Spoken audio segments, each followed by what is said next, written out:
प्रतापगढ़ जिला उत्तर प्रदेश की राजनीति में अत्यंत महत्वपूर्ण माना जाता है, क्योंकि यहाँ जातीय समीकरण, स्थानीय क्षत्रपों का प्रभाव और दलगत राजनीति तीनों मिलकर चुनावी नतीजे तय करते हैं। ये जिला अवध और पूर्वांचल की राजनीति के बीच स्थित होने के कारण प्रदेश की व्यापक राजनीतिक दिशा का भी संकेत देता है। जिले में कुल 7 विधानसभा सीटें हैं। प्रतापगढ़ सदर, विश्वनाथगंज, रानीगंज, पट्टी, रामपुर खास, कुंडा और बाबागंज सुरक्षित। 2022 के विधानसभा चुनाव में बीजेपी और उसके सहयोगियों ने जिले में मजबूत प्रदर्शन किया, जबकि समाजवादी पार्टी कुछ सीटों पर मुख्य चुनौती बनी रही। वहीं कुंडा और बाबागंज पर जनसत्ता दल के नेता रघुराज प्रताप सिंह उर्फ राजा भैया और उनके दल का प्रभाव बरकरार रहा। 2022 में किसने कौन सी सीट जीती? प्रतापगढ़ पर बीजेपी का कब्जा रहा। विश्वनाथगंज अपना दल एस यानी कि एनडीए के ही नेता ने जीती। रानीगंज पर बीजेपी का कब्जा रहा। पट्टी पर अपना दल एस एनडीए के खाते में ये सीट गई। रामपुर खास कांग्रेस की आराधना मिश्रा मोना ने ये सीट जीती। कुंडा से जनसत्ता दल के नेता राजा भैया जीते। बाबागंज सुरक्षित से जनसत्ता दल के विनोद सरोज चुनाव जीते। इस तरीके से 2022 में एनडीए यानी बीजेपी प्लस अपना दल एस ने 4 सीटें जीती, जनसत्ता दल ने 2 सीटें और कांग्रेस ने 1 सीट जीती। समाजवादी पार्टी और बीएसपी को कोई सीट नहीं मिली। अब विधानसभा वार सीट का राजनीतिक समीकरण समझें तो सबसे पहले प्रतापगढ़ सीट ब्राह्मण, वैश्य, मुस्लिम, यादव, कुर्मी और दलित मतदाता निर्णायक हैं। शहरी और अर्धशहरी क्षेत्र होने के कारण विकास, रोजगार और सड़क जैसे मुद्दे प्रभाव डालते हैं। बीजेपी यहां संगठनात्मक रूप से मजबूत है, लेकिन यदि सपा कांग्रेस गठबंधन मुस्लिम, यादव और गैर यादव पिछड़ों में बेहतर तालमेल बना लेता है तो मुकाबला रोचक हो सकता है। फिलहाल सीट पर बीजेपी को हल्की बढ़त मानी जा सकती है। विश्वनाथगंज सीट की बात करें, ये सीट कुर्मी, पटेल, निषाद, यादव और दलित मतदाताओं के प्रभाव वाली सीट है। अपना दल एस का परंपरागत प्रभाव बीजेपी गठबंधन को मजबूती देता है। यदि 2027 में बीजेपी अपना दल गठबंधन बना रहता है तो एनडीए को लाभ मिल सकता है। समाजवादी पार्टी यहां पीडीए पिछड़ा दलित अल्पसंख्यक रणनीति के सहारे चुनौती देने का प्रयास करेगी। रानीगंज सीट की बात करें तो ब्राह्मण, ठाकुर, यादव, मुस्लिम और दलित वोट यहां चुनावी नतीजे तय करते हैं। बीजेपी ने 2022 में ये सीट जीती थी।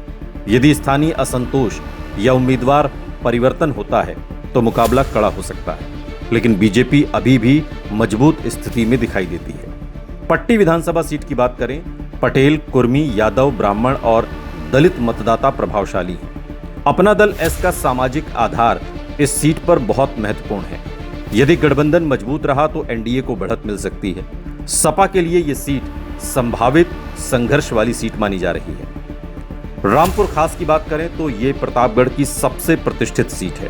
कांग्रेस की वरिष्ठ नेता आराधना मिश्रा मोना का यहाँ पर मजबूत व्यक्तिगत जनाधार है। ब्राह्मण, मुस्लिम, यादव, दलित और अन्य पिछड़े वर्गों का मिश्रित समीकरण कांग्रेस को लाभ देता रहा है। यदि सपा और कांग्रेस का गठबंधन बना रहता है तो ये सीट गठबंधन के खाते में जाने की मजबूत संभावना रखती है। बीजेपी यहाँ लगातार संगठन मजबूत करने का प्रयास कर रही है, लेकिन स्थानीय नेतृत्व कांग्रेस की बड़ी ताकत है। कुंडा विधानसभा सीट की बात करें तो कुंडा की राजनीति लंबे समय से राजा भैया के इर्द गिर्द घूमती रही है। यहाँ जातीय समीकरण से अधिक व्यक्तिगत प्रभाव, स्थानीय नेटवर्क और संगठन निर्णायक भूमिका निभाते हैं। ठाकुर, ब्राह्मण, दलित, यादव और मुस्लिम सभी समुदायों में राजा भैया का प्रभाव माना जाता है। यदि वो स्वयं चुनाव लड़ते हैं तो सीट पर उनका पलड़ा मजबूत माना जाता है। बीजेपी और सपा दोनों यहां चुनौती देने की कोशिश कर सकते हैं, लेकिन फिलहाल जनसत्ता दल का प्रभाव बना हुआ है। बाबागंज सुरक्षित सीट की बात करें तो ये अनुसूचित जाति के लिए आरक्षित सीट है। पासी, जाटव, सरोज और अन्य दलित समुदाय निर्णायक हैं। राजा भैया समर्थित जनसत्ता दल का यहाँ मजबूत प्रभाव रहा है। बीजेपी भी दलित कल्याण योजनाओं के आधार पर अपनी पकड़ बढ़ाने का प्रयास कर रही है।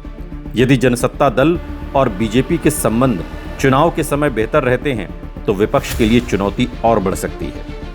सवाल है कि मुद्दे क्या रहेंगे 2027 में प्रतापगढ़ के अंदर। प्रतापगढ़ में 2027 के चुनाव में जो मुद्दे प्रमुख होंगे उनमें बेरोजगारी और युवाओं के लिए रोजगार, किसानों की आय, एमएसपी, सिंचाई और नहर व्यवस्था, सड़क और ग्रामीण संपर्क मार्ग, कानून व्यवस्था, शिक्षा और स्वास्थ्य सुविधाएं, बिजली और पेयजल, स्थानीय विकास परियोजनाएं, प्रतियोगी परीक्षाओं में पारदर्शिता।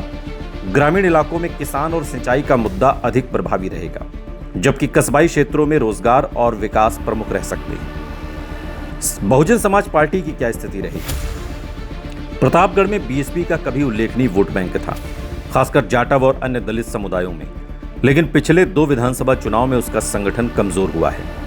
यदि बीएसपी मजबूत उम्मीदवार उतारती है तो वो कई सीटों पर निर्णायक वोट काट सकती है, खासकर बाबागंज, प्रतापगढ़ और रानीगंज में। हालांकि मौजूदा राजनीतिक परिस्थितियों में बीएसपी के लिए सीट जीतना बहुत चुनौतीपूर्ण है। अब सवाल यह कि समाजवादी पार्टी और कांग्रेस गठबंधन की क्या स्थिति हो सकती है। समाजवादी पार्टी का मुख्य आधार यादव, मुस्लिम और कुछ अन्य पिछड़े वर्ग हैं। यदि कांग्रेस के साथ गठबंधन बना रहता है तो रामपुर खास जैसी सीटों पर गठबंधन को सीधा लाभ मिल सकता है। प्रतापगढ़, रानीगंज और विश्वनाथगंज जैसी सीटों पर भी गठबंधन मुकाबले को बहुकोणीय से 2 ध्रुवों में बदल सकता है। बीजेपी और एनडीए का जो वर्चस्व है, बीजेपी का जो आधार है वो ब्राह्मण, वैश्य और गैर यादव, ओबीसी और कुछ दलित वर्ग और महिलाओं के बीच सरकारी योजनाओं के लाभार्थियों में मजबूत माना जाता है। अपना दल एस के साथ गठबंधन पटेल कुर्मी मतदाताओं में अतिरिक्त मजबूती देता है, और यदि ये सामाजिक गठबंधन कायम रहता है तो बीजेपी एनडीए जिले में फिर अच्छा प्रदर्शन कर सकता है। अब सवाल है कि 2027 में क्या संभावित तस्वीर उभर सकती है।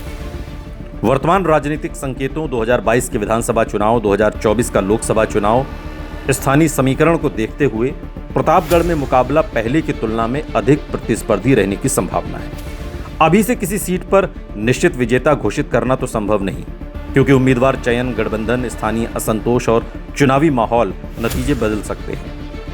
खासकर एक आकलन जो किया जा सकता है उसमें प्रतापगढ़ सीट पर बीजेपी को हल्की बढ़त है, लेकिन मुकाबला कड़ा है। विश्वनाथगंज में एनडीए को बढ़त मिलती दिखती है। रानीगंज में बीजेपी को बढ़त है पर मुकाबला संभव है।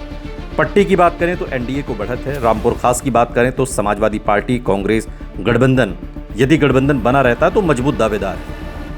कुंडा में राजा भैया और जनसत्ता दल की मजबूत स्थिति है। बाबागंज सुरक्षित सीट पर भी जनसत्ता दल को बढ़त है, हालांकि बीजेपी चुनौती देने की कोशिश कर रही है। कुल मिलाकर प्रतापगढ़ में 2027 का चुनाव बीजेपी एनडीए, सपा कांग्रेस गठबंधन और राजा भैया की जनसत्ता दल के बीच त्रिकोणीय प्रभाव वाला दिखाई देता है। बीएसपी भले सीट जीतने की स्थिति में अभी न दिखे, लेकिन उसका वोट शेयर कई सीटों पर जीत हार का अंतर प्रभावित कर सकता है।